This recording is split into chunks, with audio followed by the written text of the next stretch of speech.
Siesti, une soirée d'exception qui a été concoctée par France 2 pour ses téléspectateurs, le 8 octobre prochain.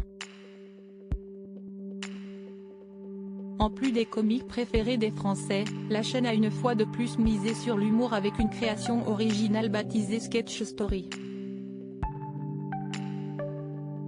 Et une fois de plus, Siesti Laurence Boccolini, arrivé en 2020 après son départ de TF1, qui sera aux commandes de ce programme qui a réuni de nombreuses personnalités emblématiques.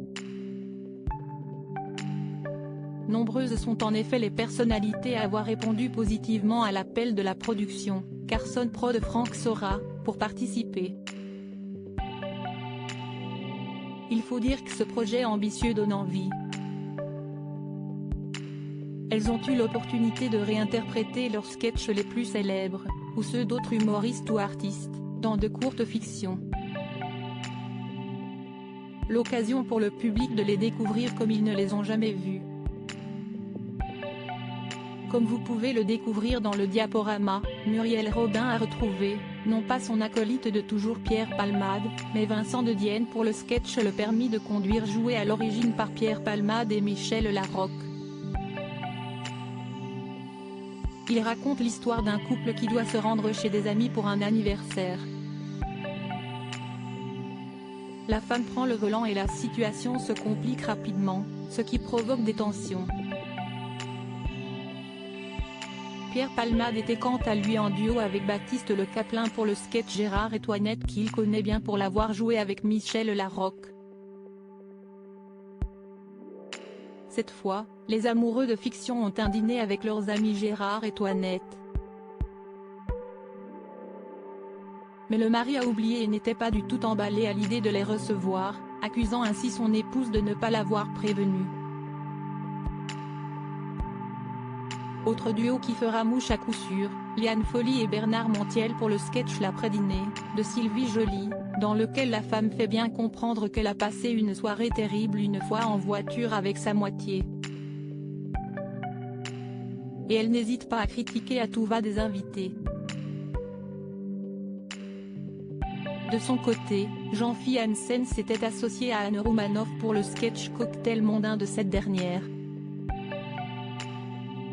Elle présente à la personne qui l'accompagne de nombreuses personnalités sans manquer de balancer des tacles à leur sujet au passage. Anthony Cavana, Sonia Humbert et Nordine Ganesso étaient réunis pour le sketch Papa je suis gay de l'humoriste de 53 ans. Ce dernier imagine ce qu'il se serait passé s'il avait annoncé à son père qu'il était homosexuel. Élodie Pou était aussi de la partie pour les sketchs La Belle Famille avec Audelaf et celui des Pétasses avec Christelle Chollet et Lola Dubini. Et Roland Magudan a retrouvé Thaïs Vauquier pour son sketch Lettre à maman la dactylo.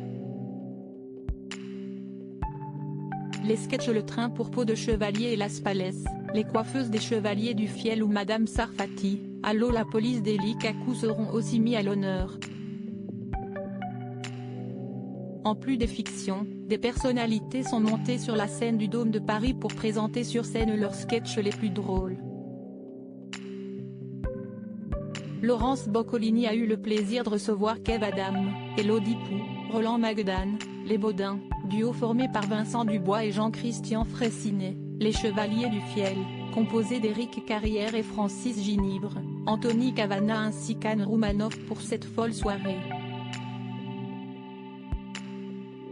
Rendez-vous le 8 octobre pour découvrir Sketch Story, la nouvelle émission de France 2, à partir de 21h10.